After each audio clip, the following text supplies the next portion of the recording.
तो हमने ईडी को बीच में रिक्वेस्ट किया कि 10 तारीख को बाकायदा, अगर 11 तारीख को आपको इन्वेस्टिगेट करना है हमारे घर पे आइए, अक्यूज किसी के साथ आपको इंट्रोगेट करवाना है तो उनको भी लेके आइए, घर में बैठ के इन्वेस्टिगेशन कर सकते हैं क्योंकि लॉ हमें सपोर्ट करती है।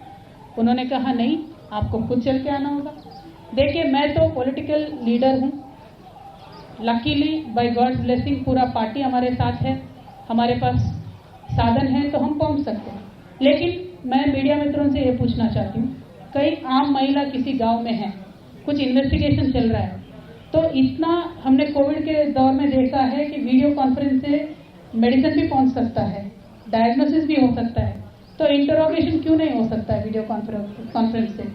हम जरूर इस मुद्दे को टेकअप करेंगे। हिंदुस्तान में एक रेवोल्यूशनरी स्कीम आना चाहिए। व्हेन पुलिस और एनी डायरेक्टरेट और any agency wants to interrogate women, there should be a facility to be done by a video conference. इसके लिए हम आगे भी जाएंगे, सुप्रीम कोर्ट में हर जगह भी जाएंगे। It is not about me, it is for every common woman in this country. I want to take up this issue and we will further take up the issue. Now, when it comes to the original ED summon, we will completely side with them, support with them, because we understand the obligations of the government and the agencies. We will 100% support them. Today the question is, when we look at Telangana data, from last August, in fact from last June, Government of India has constantly been sending its agencies to Telangana. Now question is why? Because Telangana assembly polls are there in this November, December. So the modus operandi of BJP has been कि जहाँ भी election है वहाँ मोदी से पहले ED पहुँच जाता है। तो हमारे तेलंगाना में भी यही हुआ है। तकरीबन सारे बिजनेस हाउसेस पे, एक 500 प्लस बिजनेस हाउसेस पे आईटी रेड होता है, सीबीआई के रेड एक 100 होते हैं तेलंगाना के राज्य में। ईडी तो कम से कम 200 जगहों पे उन्होंने छापा मारा है और एनआईए एजेंसी ने 500 to 600 मिनिमम लोगों को बुला के उनको डरा के धमका के अलग अलग तरीके का काम वहाँ पे चल रहा है। मैं ये लोगों के सामने, जनता के सामने आज रखना चाहती हूँ क्योंकि ये मेरे अकेले का मुद्दा नहीं है। हमारे खुद के पार्टी में मिनिमम 15-16 लोगों को, एमएलएस को, एमपीस को, मिनिस्टर्स को टारगेट करके अलग अलग केसेस में बुलाने का काम कर रहे हैं। तो मेरा मोदी जी से, बीजेपी से एक ही विनती है कि आप जनता के पास जाइए। आपने किस तरीके का डेवलपमेंट किया है, तेलंगाना के लिए आपने क्या किया है, देश के लिए आपने क्या किया है, वो बताइए। उनका दिल जीतिए, बाद में इलेक्शन जीतिए। लेकिन हम इलेक्शन हारेंगे या जीतेंगे, एनफोर्समेंट डायरेक्टरेट यूज करेंगे, बैकडोर से गवर्नमेंट में आएंगे, इस तरीके का तो हमने देख लिया है। 9 राज्यों में चला है और तेलंगाना में वो चल नहीं पाया। उन्होंने कोशिश किया है लेकिन हमने चलने नहीं दिया। तो इसीलिए उनका अभी एफर्ट ये है कि किसी भी तरीके से ईडी डाल दो, धमका दो, डरा दो। लेकिन हम भी मोदी जी से और भारतीय जनता पार्टी से और पूरे देश की जनता से बता दें कि हम डरने वालों से नहीं हैं। हम एक आंदोलन करके स्टेट को हासिल करके आज स्टेट में सरकार चला रहे हैं। आगे चल के भी हम जनता के लिए ही काम करेंगे और हम बराबर मोदी जी का, भारतीय जनता पार्टी का जो फेल्यूर्स है उसको एक्सपोज करते ही रहेंगे। देखिए, मोदी जी ने 2022 तक बहुत वादे किए थे। उन्होंने जवान को फेल कर दिया, इस किसान को फेल कर दिया, युवाओं को फेल कर दिया। हर एक सेक्शन में वो सिर्फ और सिर्फ फेल्यूर हो और कुछ भी नहीं है। देखिए, आज ईडी के डायरेक्टर है, उनको एक्सटेंशन पे एक्सटेंशन मिलता है। सेबी के डायरेक्टर है, उनको एक्सटेंशन मिलता है। एसबीआई के डायरेक्टर है, उनको एक्सटेंशन मिलता है रिटायर होने के बाद। एलआईसी के डायरेक्टर है, उनको एक्सटेंशन मिलता है। क्यों मिल रहा है इनको? क्योंकि जहां ये बोलेंगे वहां वो जनता की पैसा निवेश करेंगे और बाकी ये जो एजेंसीज है वो जहां बोलेंगे वहां जाके काम करेंगे। तो मैं सिंपल सवाल भारतीय जनता पार्टी से पूछती हूँ, अग्निवीर में आप जो लोगों को, युवाओं को ले रहे हैं, उनको एक्सटेंशन दीजिए पहले। क्यों नहीं मिलेगा उनको एक्सटेंशन? क्यों ले रहे हो आप उनको 4 साल को? 4 साल के लिए उनको क्यों ले रहे हो? 4 साल के लिए आप उनको लोगे, ट्रेनिंग दोगे, बाद में रास्ते पे छोड़ दोगे क्या? या जैसे आपके भारतीय जनता पार्टी के नेता बोलते हैं आपके ऑफिस में चौकीदार की नौकरी पर रखोगे? आर्मी कितना सेंटिमेंटली जुड़ता है देश के साथ, जनता के साथ। पूरा परिवार छोड़ के, जान पे खेल के आर्मी में रिक्रूटमेंट के लिए बच्चे आते हैं।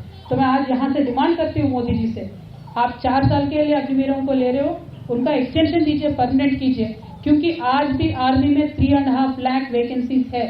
तो मैं इतना ही पूछना चाहती हूँ मोदी जी से, आपके फेल्यूर्स को छुपाने के लिए आप जिन जिन राज्यों में इलेक्शन चल रहा है उन राज्यों में आप जाके सारे केसेस डाल रहे हो और हम जरूर इनको फेस करेंगे।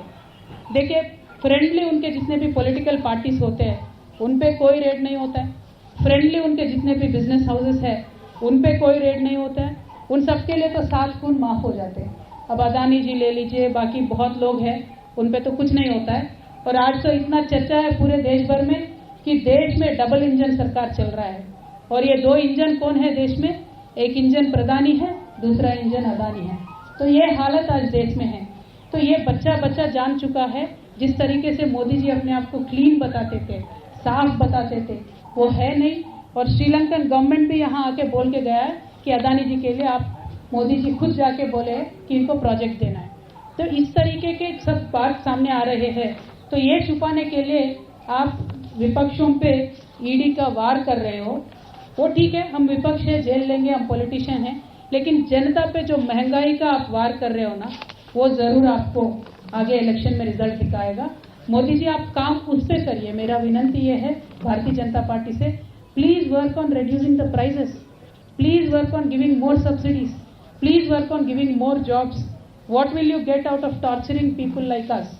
आप करिए, हम बात करेंगे, हम जरूर फेस करेंगे ईडी को।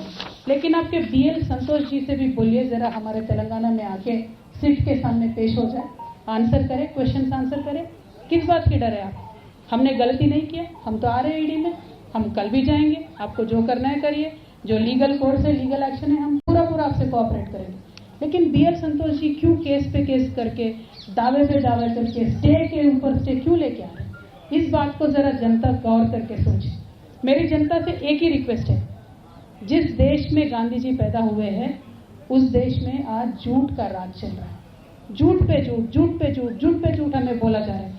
जीडीपी के बारे में झूठ बोलते हैं, डेवलपमेंट के बारे में झूठ बोलते हैं, पार्लियामेंट के हाउस में खड़ा होकर प्रधानमंत्री झूठ बोलते हैं। क्या ये पॉलिटिक्स है?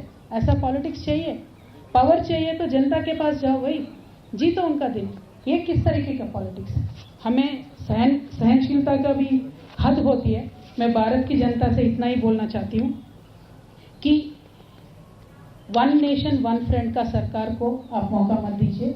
जो विपक्ष है उनके बात रखना चाहते हैं, जरा उनको मौका दीजिए सत्ता पक्ष के खिलाफ। तो पहले बाकी विपक्ष लोगों को लगता है कि आवाज उठाने का हक सिर्फ हमें है, तो बाकियों को अंडरमाइन करना चाहिए। तो कांग्रेस पार्टी का ये आदत है, कोई भी आवाज उठाता है बीजेपी के खिलाफ तो इमीडिएटली बोलते हैं ये बी टीम है, सी टीम है। लेकिन आज कांग्रेस की हालत अगर आप देखेंगे तो पूरे देश में सिर्फ और सिर्फ उनका एक बड़ा रीजनल पार्टी का दर्जा रह गया और कुछ नहीं है। They are not a national party any more. अगर उनका ऐसा कुछ भ्रम है उसको छोड़ना चाहिए, वो भ्रम से बाहर निकल के आके कांग्रेस पार्टी को स्ट्रांग बनाने के लिए सोचना चाहिए, in the interest of the country, not in Congress party interest. And जहां जहां स्ट्रांग रीजनल पार्टी से उनसे अलाइन करना चाहिए। अगर सही में कांग्रेस पार्टी चाहती है कि भारतीय जनता पार्टी को 2024 में हराए तो they should leave their arrogance, they should come down, they should become a team player, they should work with all the parties to make sure BJP loses the next election. तब उनको पता चलेगा कौन B team है, कौन ए team है, कौन क्या टीम है। अगर हम बीजेपी के बी टीम होते तो आज ईडी ऑफिस में नहीं होते ना भाई, हम तो आराम करते होते। वो तो उनके खुद के नेता बोलते हैं भारतीय जनता पार्टी के कि जो भी ज्वाइन हो जाता है बीजेपी में तो उनका कुछ आराम ही आराम है, कोई एजेंसी नहीं देखता है। 600 करोड़ का घोटाला करो, 1 लाख करोड़ का करो, अदानी के जैसा रिकॉर्ड तोड़ घोटाला करो, फिर भी कोई नहीं पूछने वाला है ना। तो हम तो बी टीम नहीं है, हम तो ए टीम है। आगे चल के बराबर भारतीय जनता पार्टी का अल्टरनेटिव बीआरएस होगा, एक बहुत पावरफुल पॉलिटिकल एक पार्टी इस देश में बनेगी। BRS will work for the nation and we will emerge very strong. लेकिन हम जहाँ पे खड़े हैं, हम जहाँ से देश की हालत देख रहे हैं, हम समझते हैं कि सारे ऑपोजिशन को एक साथ आना चाहिए, उसमें कोई दो राय नहीं है। अब कांग्रेस की जिम्मेदारी देश के प्रति क्या है वो कांग्रेस डिसाइड कर ले। कांग्रेस को अगर आज भी लगता है कि उनके बगैर कुछ नहीं हो सकता है तो वो एक बार फैक्ट चेक कर ले, क्योंकि 4000 एमएलएस में से आज कांग्रेस के पास सिर्फ 600 एमएलएस है। What is that number? Where is their number? किसी भी तरीके से कुछ भी तरकीब किया जा सकता है। अगर महिला आरक्षण की बिल की बात हो, टेबल किया जाए तो रातों रात हमारे यहाँ इतने सारे साइंटिस्ट हैं, इतने सारे सोशल साइंटिस्ट हैं who can give us multiple solutions.